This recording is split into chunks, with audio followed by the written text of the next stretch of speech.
Matius 25 ayat 1-13, pada waktu itu hal kerajaan sorga seumpama 10 gadis, yang mengambil pelitanya dan pergi menyongsong mempelai laki-laki. 5 diantaranya bodoh dan 5 bijaksana. Gadis-gadis yang bodoh itu membawa pelitanya, tetapi tidak membawa minyak. Sedangkan gadis-gadis yang bijaksana itu membawa pelitanya dan juga minyak dalam buli-buli mereka. Tetapi karena mempelai itu lama tidak datang-datang juga, mengantuklah mereka semua lalu tertidur. Waktu tengah malam terdengarlah suara orang berseru, "Mempelai datang! Songsonglah dia!" Gadis-gadis itu pun bangun semuanya lalu membereskan pelita mereka. Gadis-gadis yang bodoh berkata kepada gadis-gadis yang bijaksana, "Berikanlah kami sedikit dari minyakmu itu, sebab pelita kami hampir padam." Tetapi jawab gadis-gadis yang bijaksana itu, "Tidak, nanti tidak cukup untuk kami dan untuk kamu. Lebih baik kamu pergi kepada penjual minyak dan beli di situ." Akan tetapi, waktu mereka sedang pergi untuk membelinya, datanglah mempelai itu dan mereka yang telah siap sedia masuk bersama-sama dengan dia ke ruang perjamuan kawin, lalu pintu ditutup. Kemudian datang juga gadis-gadis yang lain itu dan berkata, "Tuan, Tuan, bukakanlah kami pintu." Tetapi ia menjawab, "Aku berkata kepadamu, sesungguhnya aku tidak mengenal kamu. Karena itu, berjaga-jagalah, sebab kamu tidak tahu akan hari maupun akan saatnya." Suatu waktu, roh saya didorong terus-menerus oleh roh Tuhan untuk merenungkan dan menyampaikan perihal topik gadis-gadis yang bijaksana dan gadis-gadis yang bodoh, yang tertulis dalam kitab Matius 25 ayat 1-13. Direnungkan dan disampaikan dari sudut pandang yang berbeda, yang diinginiannya. Meskipun tidak sempurna pengulasannya. Terus terang, awalnya saya, ogah-ogahan, karena topik ini sudah banyak orang dengar, tahu, dan mungkin dikotbahkan para pendeta berulang kali.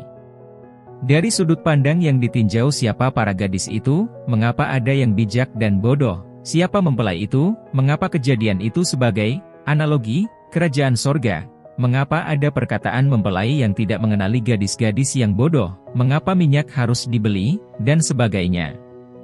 Namun, ogah-ogahan, saya itu mulai luntur sedikit demi sedikit saat roh Tuhan terus-menerus katakan ini penting, bertujuan, menyadarkan, dan mempersiapkan semua orang yang sudah percaya Yesus Kristus Tuhan Raja yang adalah mempelai itu datang. Sebentar lagi. Jadi, bangunlah saya dengan segera dan mulai menulis. Kisah ini disampaikan Tuhan Raja Yesus Kristus dalam rangkaian pengajarannya tentang akhir zaman, yaitu pasal 24 dan 25 dari kitab Matius. Sebenarnya, waktu kedatangan mempelai dapat diduga, karena pada malam hari, Tuhan Raja mengatakannya. Dia menggunakan kata, menyongsong, dan mengambil pelita, untuk membuktikan keseriusan kapan dia datang kembali. Jadi, jika kedatangannya pada malam hari, mengapa yang 5 gadis membawa cadangan minyak, sedangkan yang lain tidak membawa? Kebodohan atau kecerobohan sudah membedakan keduanya. Waktuan kedatangan malam hari yang tidak diketahui adalah ketepatan jam kedatangan. Dan ternyata pada waktu tengah malamlah, ayat 6, yang mana semua gadis, baik yang bijak maupun yang bodoh sudah tertidur karena mengantuk berat, ayat 5. Mendadak ada seruan bahwa mempelai datang. Pada saat bersamaan, semua pelita hampir padam, ayat 7 dan 8, minyak di dalam pelita sudah berkurang karena terpakai selama menunggu kedatangan mempelai. Disitulah kebodohan atau kecerobohan mengalami ujiannya. Minyak dalam pelita tidak cukup. Namun bagi kelima gadis yang bijaksana, tidak menjadi masalah. Diambilnya cadangan minyak, dituangkannya ke pelita, dan menyala kembali. Bagi kelima gadis yang bodoh, masalah menyadarkannya. Kebingungan dan kepanikan terjadi. Mereka meminta kepada kelima gadis yang bijaksana, namun jawabannya, bijaksana, juga, disarankan untuk membeli minyak kepada penjual minyak. Dari sisi kelima gadis yang bodoh, yang hanya meminta sedikit minyak dari kelima gadis yang bijaksana, kelima gadis yang bijaksana akan dianggap tidak bermurah hati, alias, pelit. Tapi perlu diketahui, alasan saran untuk membeli minyak itu ada benarnya karena tujuan 10 pelita yang dibawa 10 gadis itu bukan untuk menerangi mereka saat menunggu mempelai datang. Tetapi 10 pelita itu dipakai untuk menerangi tempat perjamuan kawin. Jadi, jelaslah kalau kelima gadis yang bodoh atau ceroboh itu dikatakan tidak dikenal oleh mempelai.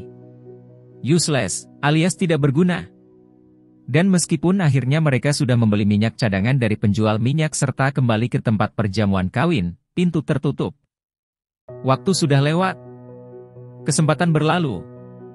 Mempelai benar-benar serius mengatakan tidak mengenal mereka, tidak pernah bertemu mereka, karena sedang membeli minyak, dan tidak dapat membuka kembali pintu yang sudah tertutup, ditutup oleh bapa dari si mempelai. Lebih-lebih untuk mengurus kelima gadis yang bodoh yang ingin berusaha masuk, itu sangat mengganggu jalannya acara perjamuan kawin di mana mempelailah tokoh pusatnya. Jadi tidak bisa diganggu. Pertanyaan renungannya adalah apa itu cadangan minyak? Mengapa penting? Apa yang dapat membuatnya sangat dibutuhkan bukan saja saat menunggu kedatangan, tetapi juga saat di dalam ruang perjamuan kawin. Mengapa menjadi titik penting yang membedakan bijaksana dan bodoh, alias ceroboh? Kalau kita melihat kembali kitab Keluaran dan Imamat, minyak ditemui dan digunakan di kemah pertemuan dan isinya. Minyak untuk korban sajian, Imamat 2 ayat 1-16, minyak untuk urapan kudus semua peralatan bahkan para imam, Keluaran 30 ayat 22-33, minyak untuk lampu, Keluaran 27 ayat 20-21, minyak untuk kandil 7 pelita. Semua minyak yang digunakan adalah dari zaitun tumbuk.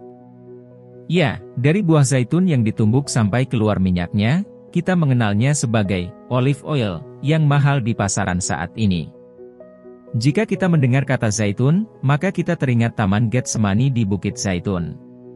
Baca kitab Lukas 22 ayat 39-46, Markus 14 ayat 32-42, dan Matius 26 ayat 36-46. Taman itu penuh dengan pohon zaitun dan tempat pengirikannya atau penumbukan. Taman di mana Tuhan Raja berdoa agar Bapa melalukan cawan itu, sampai-sampai keringatnya darah karena stres tingkat tinggi. Dia tahu persis apa yang akan dialami dari penyiksaan hingga penyaliban. Taman di mana Tuhan Raja meminta para murid berjaga-jaga dengannya dalam doa 1 jam saja. Taman di mana Tuhan Raja berkata, berjaga dan berdoa, supaya tidak jatuh dalam pencobaan, dan roh memang penurut tetapi daging lemah. Dan, taman di mana Tuhan Raja dikhianati Yudas Iskariot muridnya dan ditangkap untuk mengawali prosesi penyaliban. Wow, apakah Anda sudah bisa melihat garis merahnya? Apa yang dimaksud dengan cadangan minyak? Ya, cadangan minyak tumbuk itu adalah kesediaan kita mematikan keinginan daging, mengikuti keinginan roh. Sedia menderita bersama Tuhan Raja. Sedia menghasilkan minyak zaitun tumbuk. Sedia berjaga dan berdoa. Menjaga kekudusan. Awalnya iman, pengharapan, dan kasih, beriman dan berharap dalam penantian di tengah-tengah penderitaan, waktu malam, yang menghasilkan kasih semata. Bisa mengasihi musuh yang membuat kita menderita, bahkan memberi mereka makan. Bisa mengasihi siapapun yang berdosa, mengasihi jiwanya dan hanya membenci pakaian yang dikenakannya. Sedia dianggap rugi. Apa yang kita alami saat ini? Kesukaan atau kedukaan? Tertawa atau tangisan? Akibat kesalahan kita sendiri atau akibat kebenaran yang kita pertahankan dan jalani? Jika kita mengacu pada minyak zaitun tumbuk, tentulah semua penderitaan yang kita alami karena kebenaran yang kita pertahankan dan jalani. Kita ditumbuk dan ditumbuk serta ditumbuk tiada henti.